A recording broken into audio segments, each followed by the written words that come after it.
네, 초접전 대결이 이어진 이번 미국 대선 결과가 어떻게 나올지 세계의 관심이 집중되고 있는데요. 워싱턴과 뉴욕 특파원 차례로 연결해서 분위기 알아보겠습니다. 먼저 홍상희 특파원 연결해 보겠습니다. 홍상희 특파원.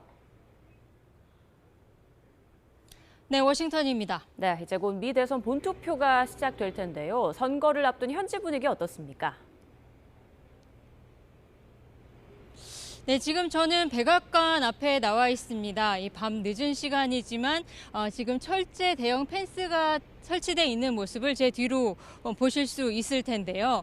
그만큼 경비가 삼엄해진 모습을 볼 수 있습니다. 이제 잠시 뒤 이곳 시간으로 자정부터 뉴햄프셔 딕스놀 비치를 시작으로 6일 새벽 1시 알래스카까지 25시간 동안 본투표가 이어집니다. 워싱턴 DC는 선거를 앞두고 보안을 강화하고 있는데요. 이 백악관뿐만 아니라 의회 의사당과 연방대법원 앞에도 삼엄한 경계가 펼쳐지고 있습니다. 2020년 대선 이후 일어났던 16 의사당 난입폭력 사태 재현을 막기 위해서 이곳 워싱턴 DC는 물론 미국 전역 투표소에도 경찰 배치기를 늘리고 선거관리사무소에 방탄유리를 설치하는 등 경계를 강화하고 있는 모습입니다. 네, 사뭇 긴장감이 감돌고 있는 모습인데 해리스 부통령과 트럼프 전 대통령 오늘 하루 막판 총력전을 펼치지 않았습니까? 지금 이 시각 현재도 유세가 진행 중인가요? 네, 그렇습니다. 해리스 부통령과 트럼프 전 대통령 모두 이번 대세 최대 승부처인 경합주 펜실베이니아주를 마지막 유세지로 선택을 했습니다. 그래서 지금도 이 시각 현재도 유세가 진행 중에 있는데 조 바이든 대통령의 고향인 스크랜턴부터 앨런타운을 거쳐서 해리스 부통령은 현재 오프라 윈프리, 레이디 가가 등과 함께 필라델피아에서 유세를 열고 펜실베이니아에 올인을 하고 있습니다. 자유를 향한 투표와 새로운 미국의 시작을 강조하면서 펜실베이니아에서는 유권자 집을 직접 가가호호 방문하기도 했습니다. 해리스 부통령의 마지막 메시지 들어보시죠.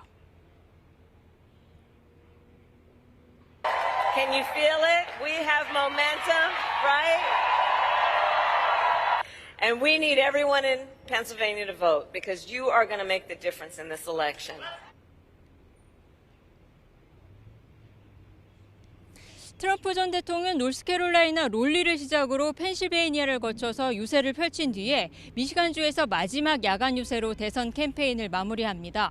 2016년과 2020년 마지막 유세를 펼친 미시간 그랜드 래피즈입니다.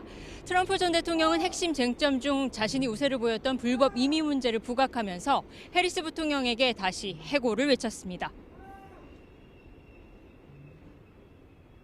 If we get everybody out and vote, there's not a thing they can do. You're going to say you've done a terrible job, you're grossly incompetent, we're not going to take it anymore. Kamala, you're fired. Get the hell out. Get the hell out of here. 네, 가장 궁금한 것이 언제쯤 대선 결과가 나올까 하는 건데요. 현지에서는 어떻게 예상하고 있나요?